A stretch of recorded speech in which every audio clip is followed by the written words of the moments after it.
Hello friends, कैसे आप सब। स्वागत है आपका हमारे यूट्यूब चैनल पर। और दोस्तों, हम देख रहे हैं मैसूर राज्य में हमने जो मैसूर के 4 युद्ध हुए थे, अंगल मैसूर युद्ध, वो देख लिए हैं। आज हम देखेंगे हैदर अली को। तो हैदर अली से जो जुड़े हैं महत्वपूर्ण पर्सन हैं उनको देखेंगे। तो चलिए दोस्तों, शुरुआत करते हैं हैदर अली से। और हैदर अली का जन्म मैसूर के कोलार, जहाँ ये कर्नाटक में पड़ता है, ज़िले में 1721 ईस्वी में हुआ था। ठीक है। तो देखिए, एक बहादुर शासक बने बाद में। ठीक है। तो चलिए, क्या क्या इनकी घटनाएं रही जीवन से संबंधित और इन्होंने क्या क्या किया, जो महत्वपूर्ण पर्सन है उन पर एक बार नज़र डालेंगे। ठीक है। तो चलिए, पहला पर्सन देखेंगे। और पहला पर्सन है हमारा हैदर अली का जन्म कब हुआ था। ठीक है। तो हैदर अली का जन्म कब हुआ था, तो हैदर अली का जन्म अभी बताया हमने 1721 ईस्वी में हुआ था। चलिए, अगले पर्सन पर चलेंगे हम। अगला पर्सन है हैदर अली का जन्म कहाँ हुआ था। ठीक है दोस्तों, तो हैदर अली का जन्म हुआ था कोलार, यह कर्नाटक में। ठीक है, कर्नाटक में। ठीक है। चलिए, अगले पर्सन पर चलेंगे। अगला पर्सन है हैदर अली के पिता का नाम क्या था। तो हैदर अली के पिता का नाम था फतेह मोहम्मद। ठीक है। तो फतेह मोहम्मद था, जो मैसूर राजा की यहाँ सेना में एक उच्च पद पर नियुक्त थे। ठीक है। चलिए, अगले पर्सन पर चलेंगे। अगला पर्सन है हैदर अली को किसने डिंडीगुल के फौजदार पद प्रदान किया था। ठीक है। तो किसी ने किया था, तो देखिए क्या हुआ। हैदर अली की योग्यता से प्रभावित होकर मैसूर के प्रधानमंत्री नेज राज ने, ठीक है, 1755 ईस्वी में डिंडीगुल के फौजदार पद प्रदान किया था। ठीक है। तो नेज राज ने। ठीक है। चलिए, अगले पर्सन पर। अगला पर्सन है मैसूर के प्रधानमंत्री कौन थे। ठीक है। तो इस समय प्रधानमंत्री कौन थे अभी बताया हमने, नेज राज। ठीक है। चलिए, अगले पर्सन पर चलेंगे।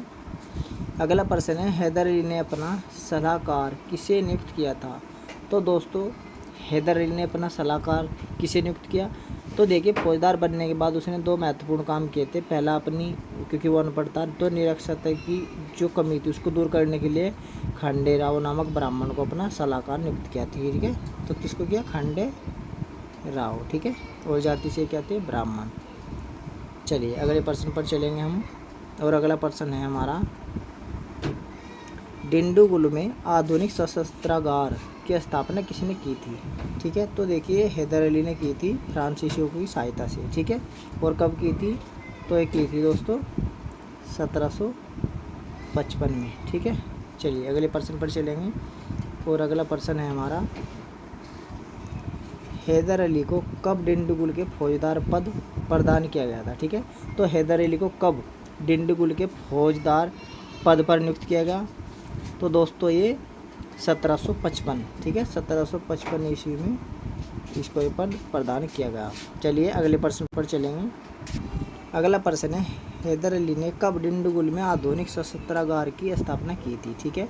तो आधुनिक सशस्त्रागार की स्थापना कब की थी, तो 1755 में। ठीक है। चलिए, अगले पर्सन पर। और अगला पर्सन है हमारा हैदर अली ने श्रीरंगपट्टनम पर आक्रमण करके किसे बंदी बना लिया था। ठीक है दोस्तों। तो देखिए दोस्तों, क्या हुआ था, जब उसने सशस्त्रागार की स्थापना कर दी तो हैदराबाद बड़ा महत्वाकांक्षी व्यक्ति था, और उसने कुछ समय बाद ही मैसूर की राजधानी श्रीरंगपट्टनम पर आक्रमण करके प्रधानमंत्री नेज राज को बंदी बना लिया था। ठीक है। और स्वयं राजा के संरक्षण के रूप में शासन करना शुरू कर दिया था। ठीक है। तो नेज राज को इसने बंदी बना लिया था। ठीक है। चलिए, अगले पर्सन पर चलेंगे। अगला पर्सन है हमारा हैदर अली मैसूर शासक कब बना था। ठीक है दोस्तों। तो हैदर अली मैसूर का शासक कब बना था, तो कब बना था, तो 1761 ईस्वी में। ठीक है दोस्तों, 1761 ईस्वी में वह मैसूर का शासक बना था। चलिए, अगले पर्सन पर चलेंगे। अगला पर्सन है हमारा 1764 ईस्वी को माधव राव ने किसे परास्त किया था। ठीक है। तो देखिए, जब उसकी शक्ति बढ़ रही थी चारों ओर, ठीक है, तो अंग्रेज़, मराठा, हैदराबाद के निजाम, ठीक है, आदि क्या लग गए थे, उससे ईर्ष्या करने लग गए थे। ठीक है।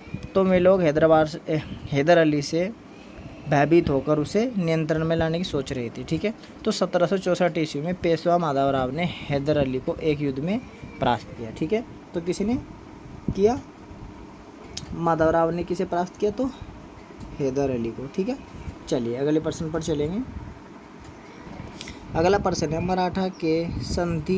मराठा से संधि के बाद कितने रुपए प्रतिवर्ष देने का वायदा करना पड़ा। ठीक है, अब देखिए जब उसने हरा दिया था पेशवा माधवराव ने, ठीक है, तो उसके बाद जो संधि हुई 1765 ईस्वी में, तो हैदर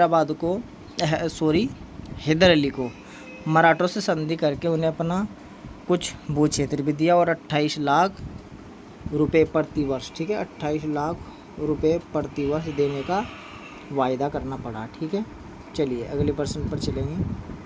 अगला प्रश्न है हैदर अली ने फौजदार बनने के बाद कौन से महत्वपूर्ण कार्य किए थे। ठीक है, तो हैदर अली ने फौजदार बनने के बाद 2 महत्वपूर्ण कार्य किए थे, ये हमने पहले भी बताया आपको। तो एक तो खंडे राव को सलाहकार नियुक्त किया, क्यों? क्योंकि जिससे वो अनपढ़ था और निरक्षर था, तो उसकी भरपाई करने के लिए। ठीक है, दूसरा उसने क्या किया? आधुनिक सशस्त्रागार की स्थापना की डिंडीगुल में। ठीक है, किसकी सहायता से?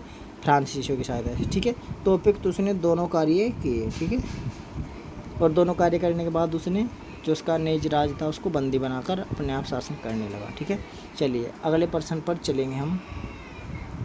अगला प्रश्न है हमारा हैदर अली ने कितने अंगल मैसूर युद्ध लड़े थे। ठीक है, तो उसने 2 अंगल मैसूर युद्ध लड़े और दूसरे ही युद्ध में क्या हो गया था? वो 1782 को, ठीक है, वो मर गया था। ठीक है, हैदर अली की मृत्यु कब हुई थी? तो दोस्तों ये हमारा अगला प्रश्न है। तो हैदर अली की मृत्यु हुई थी 1782 ईस्वी में। ठीक है, चलिए अगले प्रश्न पर चलेंगे। अगला प्रश्न है हैदर अली के पुत्र का नाम क्या था। ठीक है, तो देखिए उसके पुत्र का नाम टीपू सुल्तान था। ठीक है, जब उसकी 1782 में मृत्यु हो गई 1782 में, तो उसके बाद उसने ही बागडोर संभाली। ठीक है, चलिए अगले प्रश्न पर चलेंगे हम। और अगला प्रश्न है हमारा हैदर अली ने किस वंश को ख़त्म करके या समाप्त करके या उसका दोबारा विनाश करके मैसूर राज्य की स्थापना की थी। ठीक है, तो देखिए वाडियार वंश को ख़त्म करके। ठीक है, चलिए अगले प्रश्न पर चलेंगे। अगला प्रश्न है हैदर अली ने अब किसकी सहायता से डिंडीगुल में आधुनिक सशस्त्रागार की स्थापना की थी। ठीक है, तो देखिए फ्रांसीसियों की सहायता से ये डिंडीगुल में आधुनिक सशस्त्रागार की स्थापना की थी। ठीक है, चलिए अगले प्रश्न पर चलेंगे। अगला प्रश्न है हैदर अली ने स्वयं को राजा घोषित कब किया था। ठीक है दोस्तों, तो हैदर अली ने स्वयं को राजा घोषित किया था 1776 ईस्वी में। ठीक है, तो दोस्तों ये महत्वपूर्ण प्रश्न थे हैदर अली से संबंधित। अगला हमारा जो टॉपिक होगा वो होगा टीपू सुल्तान से। ठीक है, और उसके बाद जो अगला टॉपिक होगा हमारा वो सभी को मिलाकर, ठीक है, जितने भी MCQ बनेंगे मैसूर राज्य के वे सभी हम देखेंगे। ठीक है, चलिए तो फिर मिलते हैं आपसे अगली क्लास में, तब तक के लिए धन्यवाद, नमस्कार।